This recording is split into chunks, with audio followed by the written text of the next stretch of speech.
Hello guys, and welcome to another tutorial video. In this short tutorial video, I'll be showing you how to add Pixel to Trust Wallet.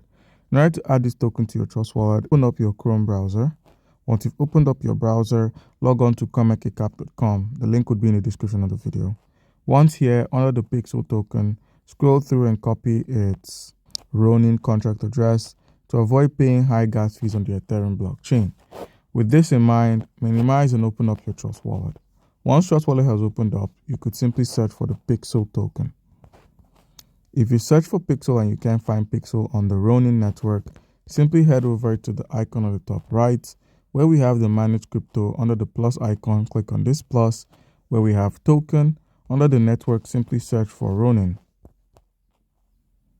Click on the Ronin network, paste the address, the name, symbol, and decimal are shown. Click on import. And boom, you successfully added the Pixel token to your wallet. So guys, that's how you can easily go about this. Comment down below if you have a question and you'll be given an answer. Thank you.